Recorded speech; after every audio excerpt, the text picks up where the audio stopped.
Capítulo 22. El lobo, la zorra y el papagayo. A pesar de que don Pedro Vicente Cañete, prevenido de antemano por una carta del doctor licenciado don Sulpicio, se fue en derechura a honrar con su persona la casa de doña Teresa, no se había librado ésta de correr en parte la suerte que cupo indistintamente a todas las de los criollos ricos de la ciudad, invadida por un grupo numeroso de soldados ebrios que habían dado muerte al infeliz Pongo. Comenzó el saco de ella por el oratorio y la sala de recibimiento. Nada conseguía Cañete con sus melifluas amonestaciones ni iracundas amenazas. Por fortuna, llegó a la sazón el feroz Imas con el objeto de ponerse de acuerdo con el digno asesor de Goyeneche para cumplir órdenes de éste en servicio urgentísimo del rey, que ya veremos enseguida, y un solo grito suyo bastó para ahuyentar a la soldadesca despavorida, que no pensó ya más que en cargar con lo que pudo en las mochilas y los bolsillos. Encontré yo las puertas desquiciadas, el Pongo yacía bañado en sangre, desnudo, sobre un estrado a los pies del cuadro del Arcángel San Miguel. Todo el patio estaba sembrado de muebles rotos, urnas destrozadas y santos de estuco cruelmente mutilados y despojados de sus lujosas ropas de lana y resplandores de oro y plata. La señora, que había vuelto muy confiada aquella mañana con sus hijos y sus criadas y que recibía alegremente al ilustre doctor en su morada, había tenido que refugiarse en las habitaciones interiores donde sufrió las más mortales angustias hasta la llegada salvadora de Imas. Cuando me presenté en su dormitorio, cuya atmósfera apestaba con el olor a tabaco y anís, indicio seguro de su tremenda cólera, según saben mis curiosos lectores, se arrojó hecha una furia sobre mí, como si yo tuviese la culpa de lo que había ocurrido. ¿Qué quieres todavía aquí, insoportable vagabundo?, me preguntó, disponiéndose a sacarme los ojos con las uñas. Yo le entregué silenciosamente la carta del guardián, que ella abrió con impaciencia y leyó a la luz de un cirio encendido a los pies de un San Antonio que se había salvado intacto, pero no menos desnudo que los otros. No sé si realmente se conmovió por un instante, pues creí que iba a correr una lágrima de sus ojos, pero su feroz egoísmo se sobrepuso inmediatamente a todo otro sentimiento. «¡Oh, mis cruces!», exclamó. «Está bien. Ahora es imposible. Mañana lo veremos», continuó señalándome la puerta. «No puedo deciros exactamente lo que aquella carta contenía. Solo creo que ella debió ser el último adiós de un hermano moribundo implorando la protección de la señora para aquel otro más desgraciado que él». Me encaminé maquinalmente a mi cuarto. Quería encerrarme a solas y llorar. No tengo necesidad de deciros cuál era el estado de mi ánimo después de las impresiones que había sufrido aquel nefasto día 27 de mayo de 1812. Al salir al patio, vi profusamente alumbrados los cuartos destinados para el alojamiento del doctor Cañete. Hágase de cualquier modo, cogerlos y a la horca o al banquillo. ¿Qué más quiere vuestra merced?, decía, o más bien aullaba adentro un hombre, o un lobo en figura humana. Se hará, todo se consigue con maña, señor brigadier. Los militares solo quieren irse a la bayoneta. Calma, querido amigo. Despacio, que estoy deprisa, diré yo, como su majestad el rey don Carlos III, que Dios tenga en su gloria, contestaba otra persona con acento melifluo y salamero, que parecía de una beata. No quede ni semilla de insurgentes. Delicta majorum immeritus leus Romane, gritaba la voz de falsete de nuestro antiguo conocido, el licenciado. Me acerqué a una de las ventanas, y a través de la rejilla de alambre y de los vidrios, pude ver a los personajes que hablaban de aquel modo y seguí escuchando con conciliábulo. Los dos personajes que yo veía entonces por primera vez estaban sentados uno enfrente de otro en cómodos sitiales, teniendo entre ellos una gran mesa redonda sobre que brillaban un candelabro de 5 luces y una escribania de plata sobredorada. El licenciado, de pie con el sombrero bajo el brazo, cogido siempre de media caña su querido bastón con borlas, se mantenía a respetuosa distancia. El que hablaba aullando era de más de 40 años, de mediana estatura, seco y acortado. Tenía escasos cabellos grises, frente deprimida, ojos saltones que parecían nadar en sangre, nariz de dogo, boca grande, barba saliente, con pequeñas cerdas que la navaja no había podido limpiar en muchos días de viaje y campaña. Vestía uniforme militar usado y raído, conservaba puesto y echado para atrás un sombrero grasiento y abollado, fumaba cigarrillos de papel, encendiendo uno tan pronto que se había arrojado la cola de otro sobre la mesa o la alfombra. De cuando en cuando sacudía el polvo de sus botas destaponadas con un látigo de mango de plata. El de la voz de meliflua de Beata era de menos de edad, más alto, delgado, ágil y listo. Parecía organizado expresamente para hacer las más graciosas contorsiones del cortesano o arrastrarse por el suelo como una culebra. Su cabellera negra, larga, riada, su color pálido, sus ojos pequeños, vivos, penetrantes, la nariz chata, los labios gruesos, denotaban un mestizo tal vez de las tres sangres españolas, cobriza y africana. Su traje, semejante al del licenciado, era más rico, más cuidado, como el de un pisaverde de aquel tiempo. En aquel momento, escribía apresuradamente en grandes pliegos amarillentos de papel de oficios. Supe después que el hombre que aullaba era el célebre coronel don Juan Imas, el chapetón más fanático por su causa, el más inexorable que todos, insaciable de sangre y de oro, muy digno de acabar como uno de los famosos conquistadores del siglo XVI, a quien los indígenas dieron de beber derretido el metal que tanto ansiaba. En cuanto al otro hombre de la voz de Beata, supuse desde un principio que sería, y era en efecto, el paraguayo don Pedro Vicente Cañete, asesor de Goyeneche.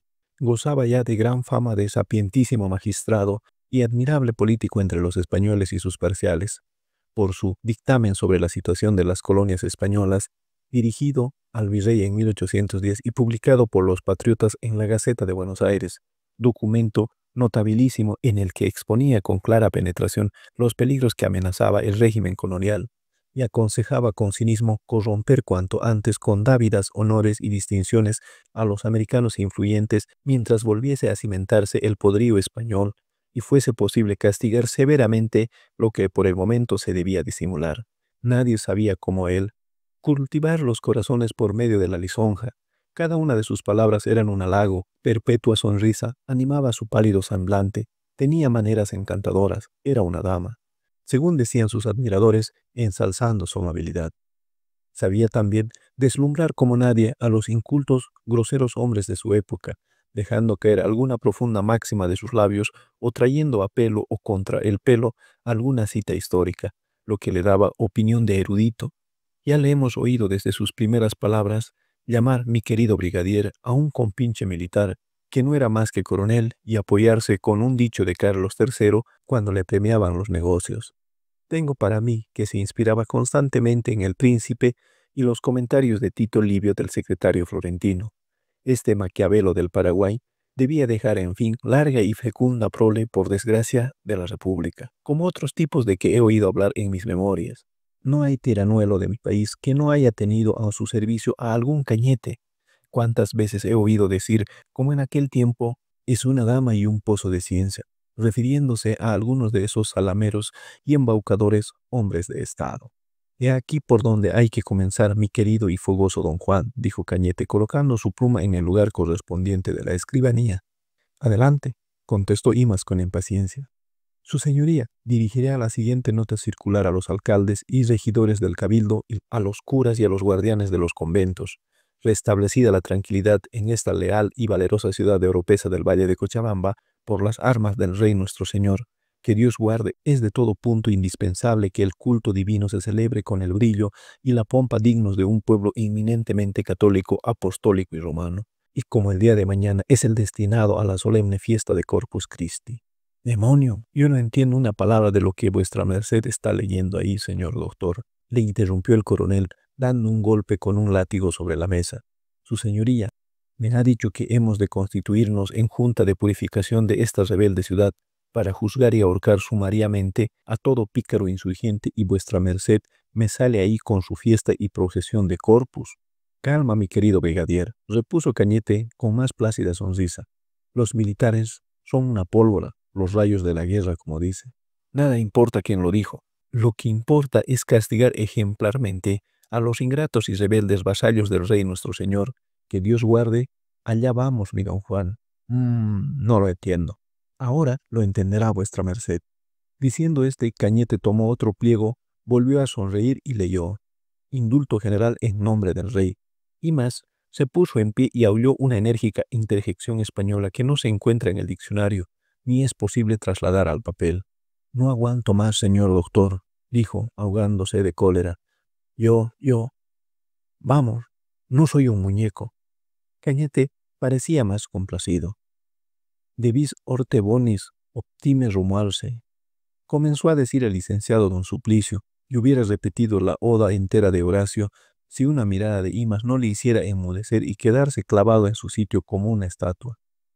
Entre paréntesis, ¿qué quiere decir este original?, preguntó el coronel a Cañete.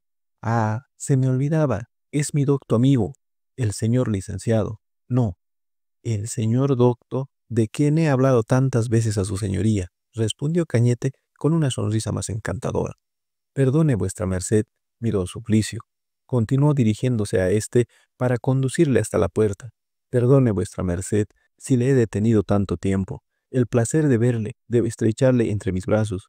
Ya se ve, vuestra merced, no es lingua amicus verbutenus. Mañana, a cada instante nos vemos. El licenciado se deshacía en reverencias y contorsiones, pero no osó resollar mirando de soslayo con temor al furibundo coronel y salió andando de espaldas hasta el patio. Una vez en este respiró, se puso apresuradamente el sombrero y echó a correr hasta su casa. Cañete cerró tras él la puerta y volvió riendo a ocupar su sitial. El muñeco irá ahora a repetir por todas partes lo que ha oído, dijo. Vea vuestra merced la conclusión de vuestro indulto, mi exaltado y carísimo brigadier. Imas hizo un movimiento de cólera. Pega, pero escucha. Diré como Temístocles, mi fogoso don Juan, exclamó el paraguayo, oiga vuestra merced, y siguió leyendo.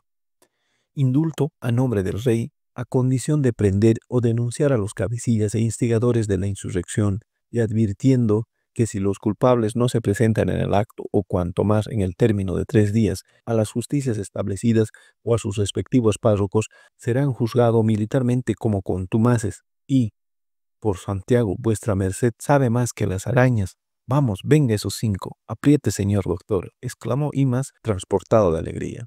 Desgraciadamente en ese momento oí ruidos de paso en el zaguán y vi aparecer a un grupo de oficiales que venían sin duda a pedir órdenes de aquellos personajes, por lo cual me fue preciso abandonar mi puesto de observación y dirigirme definitivamente a mi cuarto. Dios mío, ¿en qué garras ha caído mi pobre país?, pensaba yo a pesar de mis pocos años.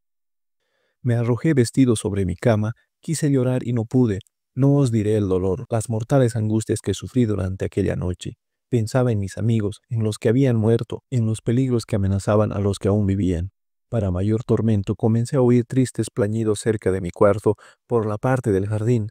Habían depositado en el corredor el cadáver del Pongo, y su pobre mujer, llegada no sé cómo aquella noche del campo, le velaba en compañía de Paula. Una y otra dirigían alternativamente sus quejas al muerto, en esa especie de canto monótono que usan las mujeres indias en tales casos. Eras mi padre y mi madre, plañía la esposa en quechua, eras mi único arrimo y consuelo. ¿Con qué valor me has dejado? ¿No oyes acaso mis lamentos? ¿Cómo has tenido corazón para abandonar a tu pobre compañera?, decía a su vez la caritativa Paula. ¿Es posible que no respondas cuando te llama? ¿Vas a dormirte así en el seno de la temible Pachamama? La naturaleza pudo más al fin sobre mí que todos los dolores del alma. Cerca ya del amanecer me quedé dormido pesadamente. Debéis pensar, mis caros lectores, que entonces era apenas un niño de 12 años al que hoy anciano os cuenta una sencillez y verdad los tremendos sucesos de 1812.